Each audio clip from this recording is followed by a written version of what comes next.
Hey guys, welcome back. Today we are going to do a video that I haven't done in a really long time, which is sort of a book review. It's not exactly a review, it's a pseudo-review.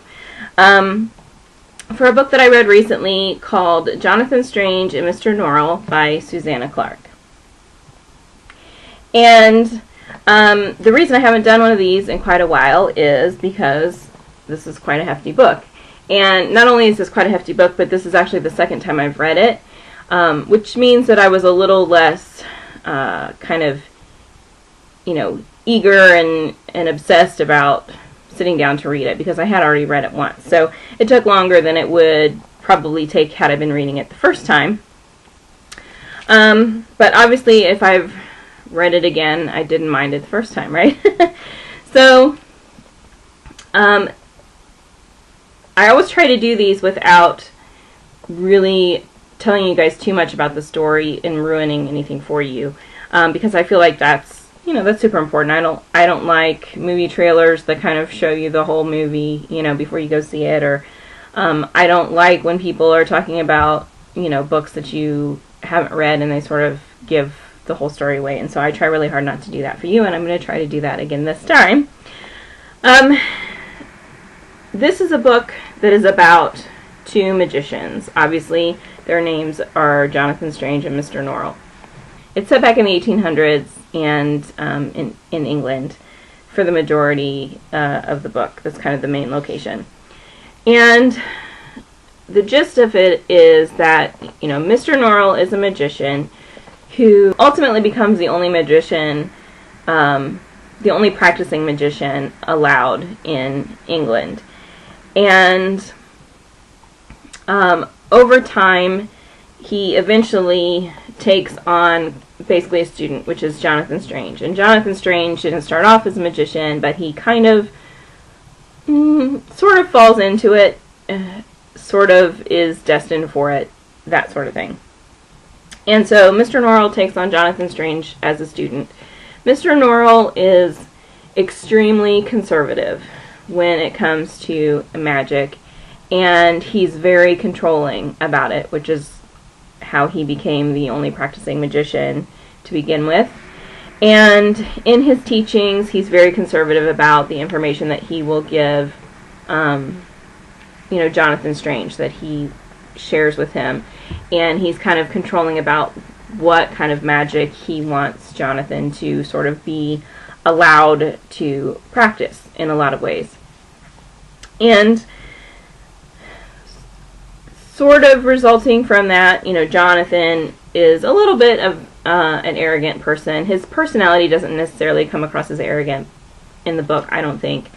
But they intend for him to sort of be that way, and he's just a little bit hard-headed. He's a little bit independent, and he kind of wants to do what he wants to do.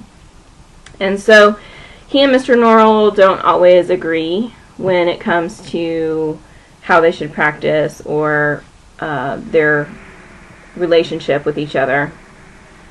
And ultimately, that ends up kind of in a downward spiral of a lot of things that happen in relation to magic and their relationship with each other and their relationship with others. And the whole story is kind of based, or kind of begins with that. That's sort of the seed to the whole story. Now, included in this book is our magical fairies, who are known to be to have a lot of magic and to be a bit mischievous, but they're, in a lot of ways, a lot of the magic and the historical magic and the written word about magic is almost like a myth. The magicians believe it to be true, a lot of it, but it's sort of a little bit of historical lore. But in reality and in the book, it really does exist, and you start to see the gap between these two practicing magicians and real magic and the fairy world start to kind of, the gap starts to get bridged, and the two start to intermingle, and it's not necessarily a good thing. So I think that's really all I'm going to kind of tell you about the book, which I know is not a lot, but it's just enough to kind of get you started or give you an idea what the book is about. If you like books about magic, you will like it. If you like books that have a historical basis to them, you would like it. This book is not for the meek, okay? This is some serious reading, and honestly, it's really not an easy read. It's very detailed in a lot of places. It has some areas where there's a lot of information being given to you that at the time you're kind of like, do I really need to know all of this? You know, but it does come into play later on down the line. And so if you are the kind of person who only reads one genre, like you just read mystery books or you just read romance novels, and that's your thing, I wouldn't recommend this to you. Unless you want to break out of your, you know, if you feel like you're in a rut and you want to try something new, then I would try it. If you are the kind of person who just wants a book that you can sit down in the morning and read and be done with it, you know, sometime that night, this is not the book for you. You know, if you're just looking for a quick summer read, this is not the book for you.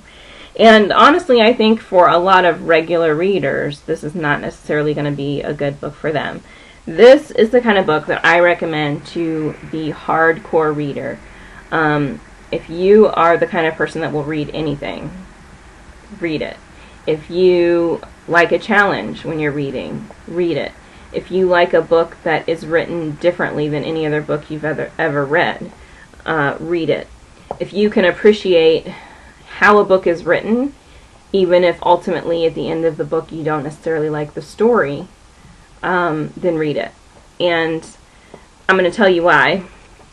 This book has a lot of footnotes in it, and the footnotes are part of the story. They're not just it's not something you can skim over. You need to read them and read all of them. And I think what's interesting about this book and what makes it so special is that it takes a combination of real history, real factual history that we know to be true, and then it incorporates made-up history kind of into it. And it's so interesting because you find yourself, well, first of all, if you're not a huge history buff, you find yourself going, gosh, you know, I know some about that, or I kind of remember that, and it kind of inspires you to go back and do some study or refresh your memory about, you know, some of the history that you might have learned, like in elementary school or, you know, what have you. There's a lot of that goes on. There's a lot of trying to figure out in your own mind, okay, is this real history or is this part of the made-up history? You know, you kind of want to find out. There's a lot of that goes on, and I think it's a genius way of sort of blending, you know, fact and fiction to weave this story that's happening in a certain, you know, time frame, and really trying to get the I think it's important for the author to do that because they really needed to try to get the time frame right. You needed to really kind of feel like the story was happening during, you know, the early 1800s and that sort of thing. So for that, I think it's very, very smartly written and a very unusual book, which is why I recommend it to anyone. Whether the story itself is a story that you would typically be interested in or not, whether you feel like this is kind of a lot, you know, to take in or not, whether you like books about magic or not, whether you like historical novels or historical fiction or not. I think if you are a reader or a writer and you appreciate when somebody has done it a little bit differently, you will appreciate this. And I think just for the sake of learning and for the sake of kind of experiencing a new twist on writing, I think you will find this to be interesting, and I think you will find it maybe even inspiring to sort of change up, especially if you're a writer, to sort of change up the way that you write. So like I said, this is not for the fluff reader. It's not. It's a hard book to get through in sections. Even for somebody like me, there are sections where, you know, it's kind of like you have to stop yourself and go back and read a part again because you find your mind wandering and, you know, that kind of thing. There's a lot of detail to it. And it can be a challenging read, but there are also sections where you just really want to plow through it. I mean, you're just so eager to keep going. If you are a fluff reader and want to try something new, then try it. And if you are a pretty big reader, but you are kind of a specific genre reader and are starting to feel sort of stuck in a rut, or you're starting to feel like everything that you read is the same, or that it's all predictable, or what have you, and you want to try something new, then try this book. I really do like it. I really am glad that I read it and that I own it, and I do think it is different than pretty much anything else out there. I mean, there are, you know,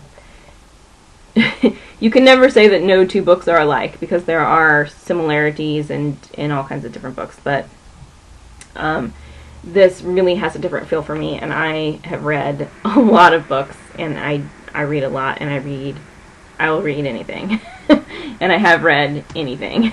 So I do recommend it. If you have questions about it, then feel free to message me. Don't be surprised if you do ask me questions about it if I send my response in a direct message, because I don't want to ruin anything, even in my comments to somebody. If somebody wants to read the book, I don't want to ruin any of it for them. So if you ask me a question, feel free to ask it, you know, in the comments below, but there's a good possibility that you might get a direct message from me with my answer.